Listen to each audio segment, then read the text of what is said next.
All right, thanks, guys. The Raiders travel to take on the Chargers. 4:05 Eastern kickoff. The Los Angeles Chargers open up 6. They're now minus 5.5 against the spread. Total open 51 all the way up to 53 points. LA's 240 for some money line cash. And at the moment, it looks like most of the money's on the Raiders and the over. Oakland does come into Sunday's matchup successfully covering the spread in 2 out of their last 3. The Raiders have also garnered themselves some marquee covers over the likes of the Broncos and the Browns. And if you think about it, as hard as people have been on Gruden, they suffered a 1-score loss to the 3-1 Dolphins, a 1-point heartbreaker to the competitive Broncos, and a game to the Rams where they were competitive for 3 quarters. The Oakland offense is actually scoring 24 points a game, 333 through the air, and 109 yards on the ground per contest.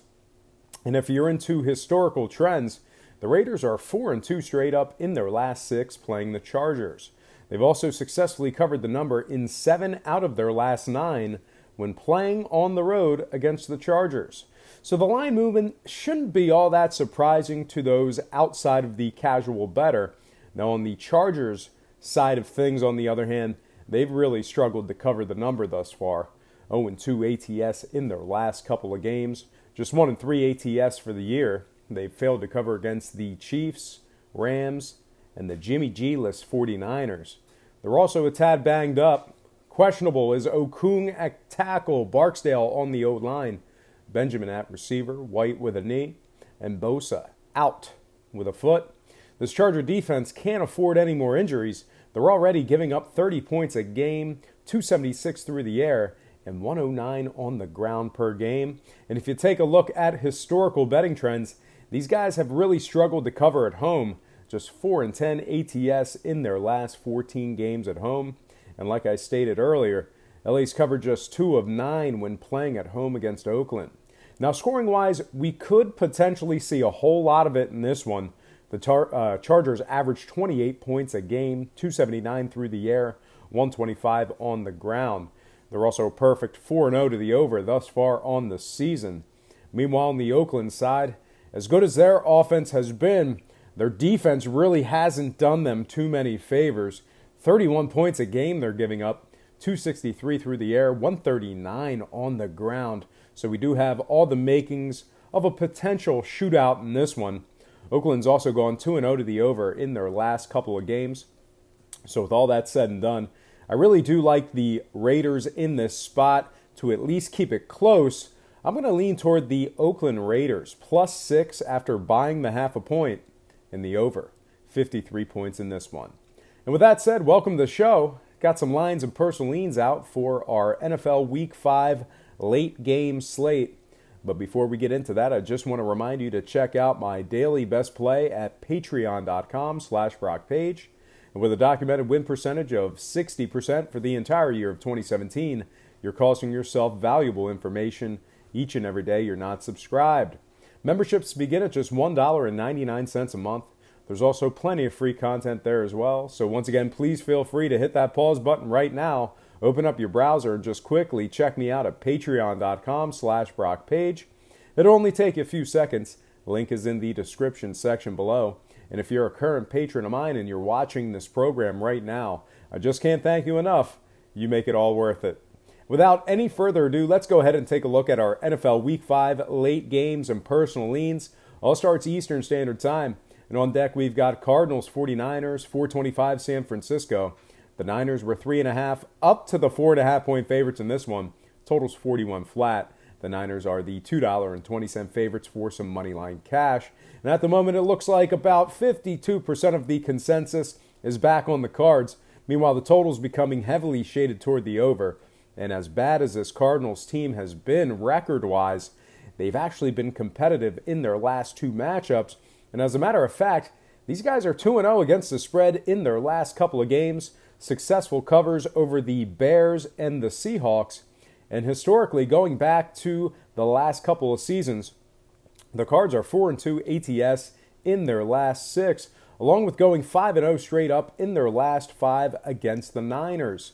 Meanwhile, on the Niner side of things, they've got themselves a slew of guys on the injury report. Staley doubtful with a leg. Sherman still got that bum calf. Ward still listed as questionable. Tart's got a shoulder. Garnett's got a toe. Colbert's got a hip. Breda's got a shoulder. Pettis has a knee. The Niner defense has done this team zero favors this year. 30 points a game they're giving up. 276 through the air, 104 on the ground. San Fran's failed to cover in 3 out of their 4 games thus far in the season. They failed to cover against the Vikings, Lions, and Chiefs. And historically, going back, the Niners are just 4-12 ATS in their last 16 at home, 2-4 ATS in their last 6 playing at home against Arizona. Now, total-wise, I'm not so sure we'll see a whole lot of it in this one. Arizona's averaging just 9 points per game, 141 in the air, 66 on the ground. The Cards are also a perfect 4-0 to the under thus far in the season. So with all that said and done, I think Arizona could keep this one close. We got the rookie QB for Arizona starting against the backup QB for San Fran. I'm going to lean toward the Arizona Cardinals +5 after buying the hook and the under, 41 total points in this one. Next game, Vikings-Eagles, 425 Philadelphia. The Eagles were 2.5 up to the 3-point favorites in this one.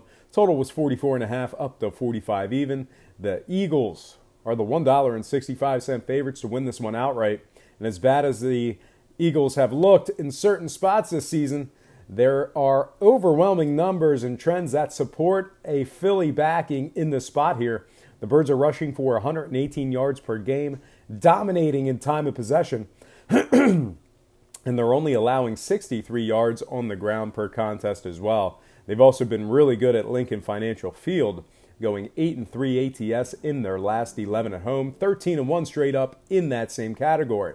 And for some reason, the Eagles have historically been dominant over the Vikings, 12-3 ATS in their last 15 against Minnesota, 7-2 straight up in their last 9 against the Vikings as well. Meanwhile, on the Vikings side of things, they've really struggled thus far on the season following that NFC Championship appearance against these very Eagles just a short year ago. They failed to win and cover in their last 3 ball games. They're also giving up 28 points a game, 278 through the air, and 104 on the ground. And if you like betting trends dating back to the past handful of seasons, this Minnesota squad has failed to cover the number in 6 out of their last 7 contests. They're also just 1-9 straight up in their last 10 in Philly. They've also failed to cover in 8 out of their last 9 on the road against Philadelphia. Now, total-wise, I'm not expecting a whole lot of it in this one, despite a heavy shade toward the over. Both teams are averaging less than 23 points of scoring per game. 2 out of both teams' 4 games on the season stayed under the total. Philly's also 6-1 to the under in their last 7 at home. And collectively, the total stayed under in 4 out of both teams' last 5 meetings in South Philly. So with all that said and done, I really think the Vikings are in a bit of a rough spot here. I'm going to go ahead and lean toward the Philadelphia Eagles -3 and the under, 45 total points in this one. Next game, Rams-Seahawks, 425 Seattle. The Rams were 7.5 down to the 7-point favorites in this one. Total was 53 down to 51. LA's the $3.15 money line favorites on the road. And at the moment, I'm seeing consensus money back on the Rams in the over. And speaking of the Rams, absolute covering machines. 4-0 ATS on the year, 4-0 straight up on the year as well. These guys decimated Oakland and Arizona, meanwhile handily beating the Chargers and the Vikings. They've covered spreads of 6, 11, 7, and 6.5 respectively.